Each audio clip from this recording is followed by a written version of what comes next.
The drifter had been walking all day, and he was on the lookout for a place to bed down for the night.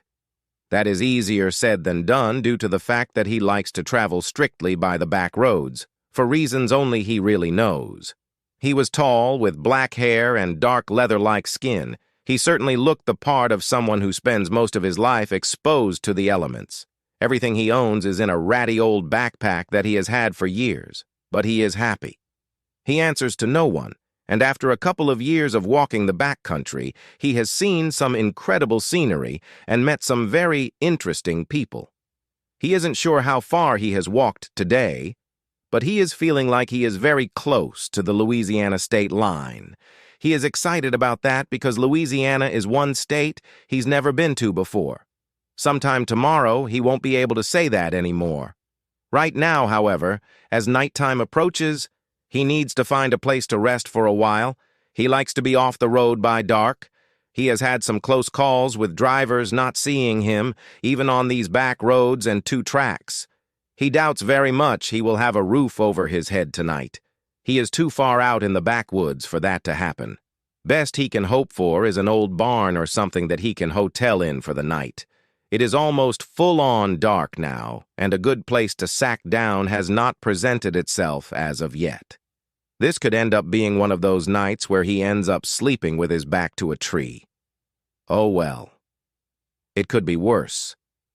Suddenly, as he walked along the side of the road, he stepped in something wet, squishy, and gross. It was just dark enough that he didn't see it coming. Whatever it was, he stepped square in the middle of it and almost fell as his foot went skidding to the side. "What the hell is that?" he muttered to himself as he moved to get out of the middle of the disgusting pile. Upon closer inspection, he realized that it was an animal of some sort. It was fairly large in size, like a deer or a large dog.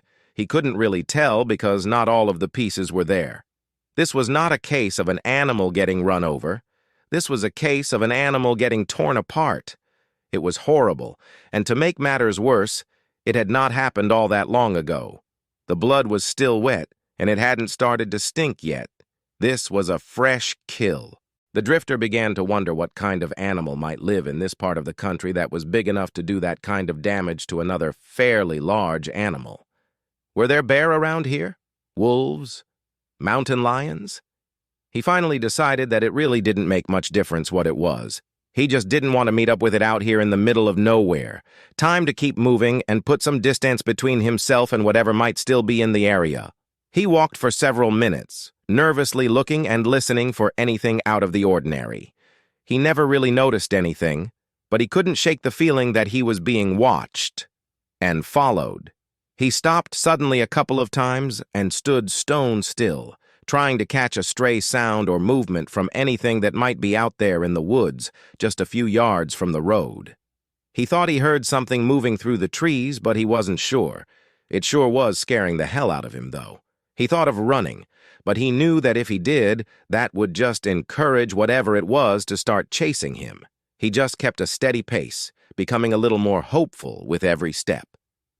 Being so focused on getting out of there, the drifter didn't notice the headlights of the vehicle coming up behind him until it was just a short distance away.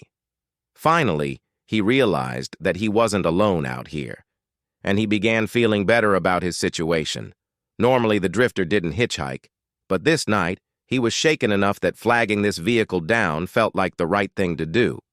It turned out to be an old pickup truck, and it was driving very slowly down the middle of the road, and he could hear someone yelling something. A bit of his shakiness began to return. When the truck was almost upon him, he started waving his arms in an effort to get the truck to stop. The driver was so intent on yelling out the window, he almost didn't see the drifter until it was too late. The truck came to a stop, and the passenger side window began a slow descent to allow the driver to talk to him. He was a grizzled old man in filthy coveralls and a t-shirt. He had an unkempt beard that was stained yellow from years of tobacco use. He wore a baseball cap so old that the emblem on the front was no longer legible. He certainly looked the part of someone who lived in the backwoods of Louisiana. "What in the devil are you doing walking out here in the middle of the night?" he asked. "I could just as easy run you right over, boy." The drifter leaned against the passenger door and spoke through the window.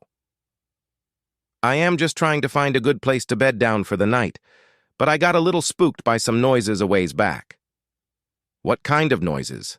"I've been out here for hours trying to find Fluffy, and he is nowhere to be found. He's my pet, and I'm real worried about him. Maybe it was him you heard." "Could be," the drifter said. "It sounded like something walking through the woods, just off the road. Do you think it could have been Fluffy?"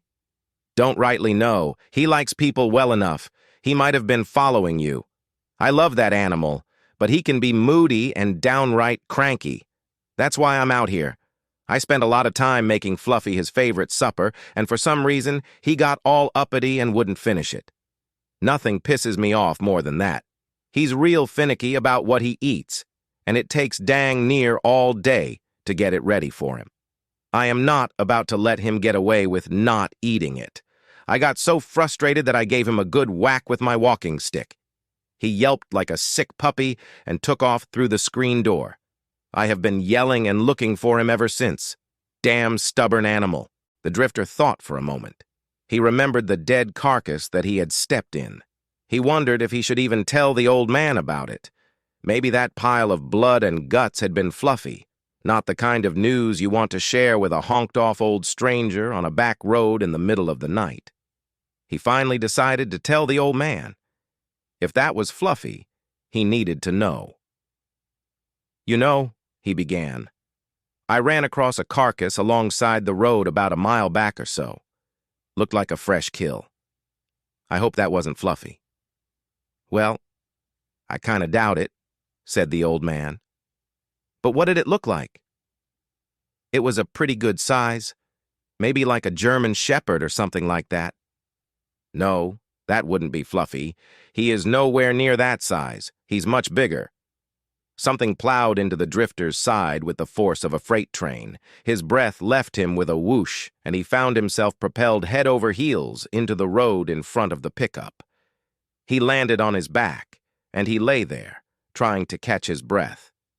But there was no time. Something huge pounced upon his chest and began raking at his body with powerful slashes. The drifter's clothing offered little resistance to the razor-sharp claws.